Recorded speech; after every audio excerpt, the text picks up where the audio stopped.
Somewhere in deep space, a dying star explodes with the force of 1 billion suns, and you would hear absolutely nothing.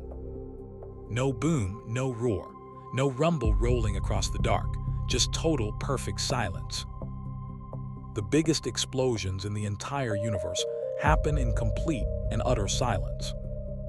In the movies, every laser blast and every explosion comes with a satisfying roar. But real space is the single quietest place that has ever existed. And the reason why is far stranger and far more beautiful than simply being empty. It hides a secret note, the deepest sound in the universe that no one will ever hear. You could scream at the top of your lungs beside that exploding star, and the sound would die the very instant it left your mouth. To understand the silence, we first have to understand what sound really is. Because sound is not really a thing, it is something that happens to other things. Right now, your voice is not floating through the air, it is shoving the air. When you speak, your vocal cords push on the molecules right in front of them. Those molecules slam into their neighbors, and those neighbors slam into theirs. Sound is a wave of tiny collisions, rippling outward from one bump to the next. Each molecule barely moves, but the pattern of pushing races across the room. Squeeze the molecules together, spread them apart, squeeze, spread. That pattern is a pressure wave. It is not the air that travels to your ear, it is the pushing. Like a wave crossing a stadium crowd. Nobody leaves their seat, yet the wave still moves. And here is the part that matters most. That wave needs something to travel through. It needs a crowd of molecules, packed close enough to keep bumping into each other. Take away the crowd, and there is nothing left to carry the push along. Scientists proved this centuries ago, with a small ringing bell sealed inside a glass jar. As they slowly pumped the air out of the jar, the bell's sound faded away into nothing. The bell was still ringing, you could see the little hammer striking, but you heard only silence. The air around you feels like nothing, like empty space you walk straight through. But that emptiness you feel around you is a complete and total illusion. In a single cubic centimeter of air, a space the size of a sugar cube, there are about 25 quintillion molecules. That is 25, followed by 18 zeros, all crammed onto your fingertip. They are so tightly packed that each one flies a hair's breadth before striking another. That is why sound moves so easily here. The messengers are shoulder to shoulder. In air, that ripple of collisions races along at about 340 meters per second. Fast enough to cross a football pitch in the tiny blink of an eye. Sound absolutely loves a crowd. The thicker the crowd, the faster it travels. In water, with molecules packed even tighter, sound moves over 4 times faster still. So the real question is not how sound moves, it is what happens when the crowd disappears. And in space, the crowd does not just thin out, it very nearly vanishes entirely. Space is what physicists call a vacuum, emptier than anything we can build on Earth. Not empty like a quiet, still room, empty like there is almost nothing there at all. Compare the two, and the gap is almost impossible to picture. Air holds 25 quintillion molecules per cube. Deep space holds about 1. In that same sugar cube of space, out between the planets, you might find a single atom. One atom, in a space where your living room air holds 25 quintillion. The difference is so vast that the human mind cannot truly hold it. Imagine one single person, completely alone, in a room the size of the whole Earth. That is how isolated a lone atom is, out in the deep dark. And a single atom, all alone, has no neighbor to bump into. So when a star explodes, the blast tries to make a pressure wave, just like sound. It pushes outward with a truly staggering, almost unimaginable amount of force. but there is almost nothing out there for that push to shove against. The wave takes a single step and finds no next molecule to hand its energy to.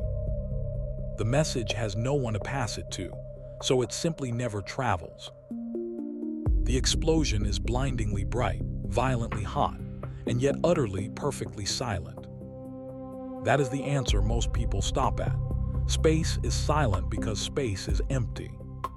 But that answer is not the whole truth, and the truth is far stranger. Because energy does escape that explosion, floods of it, just not as sound.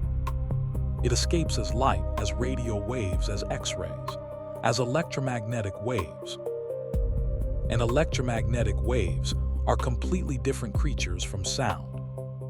They do not need molecules, they do not need a crowd, they need nothing at all. Light is a self-carrying wave, a ripple traveling through electric and magnetic fields. It sails through the perfect vacuum of space without slowing down at all. And it is fast in a way that utterly dwarfs the crawl of sound. Sound crosses a room.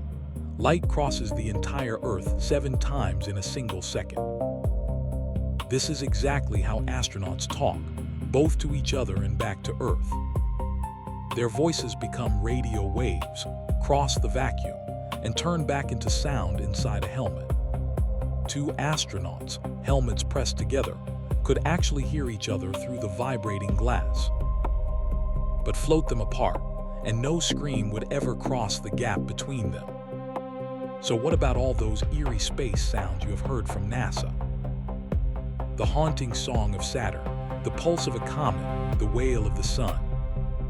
If space is truly silent, then where on Earth do those sounds come from? The answer is a beautiful trick that scientists call sonification. Spacecraft do not record sound. Out there is simply no sound to record. They record electromagnetic waves, radio signals, and streams of raw data. Then scientists translate those invisible signals into pitches that human ears can hear. Radio and data go in. A sound we can finally listen to comes out. It is a little like turning a photograph into a piece of music. The information is real, the recording is real, but it was never a sound in space. It is a translation made for our ears of something they could never truly hear. So the NASA sounds are real data, dressed up in a voice we understand. Which brings us right back to the silence, and to the strangest twist of all. Because space is not perfectly empty, not quite everywhere and not always.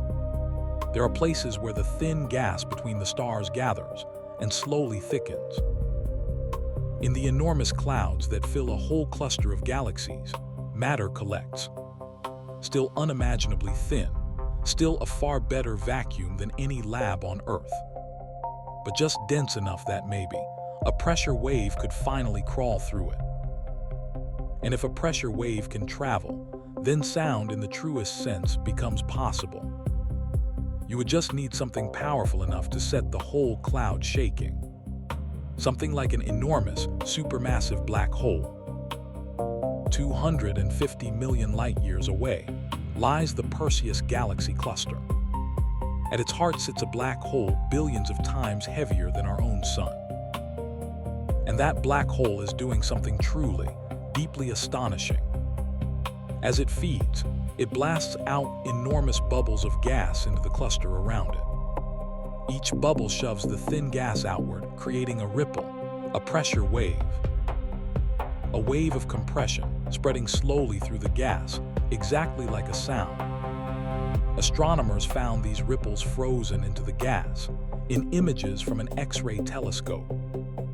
They measured the distance between the waves, and from that, they worked out its pitch. It is a single, impossibly deep note, a B-flat. But not a B-flat any piano could ever play. 57 octaves below the middle C on a keyboard. The Perseus note is a real, physical sound, pressed into the gas by pure gravity and heat. A note so low that it lies far beyond anything a human could ever hear.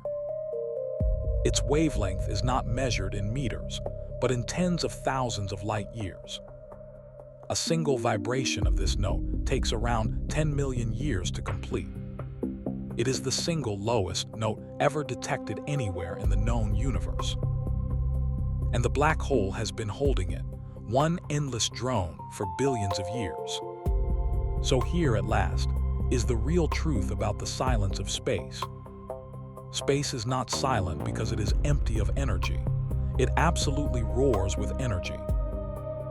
It is silent because it is very nearly, almost completely empty of matter. No crowd of molecules, no neighbors to bump, nothing there to carry the push. A sound is just a message that needs a crowd of molecules to pass it along. And across almost all of space, there is no crowd, no one to carry it onward. No one to hear it, no one in all that dark to pass it on.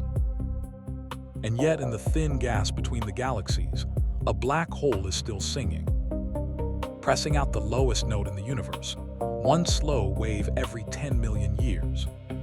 The deepest sound there is, playing on and on, into an ocean of perfect silence. A song that no ear will ever catch, drifting forever through the quiet of space.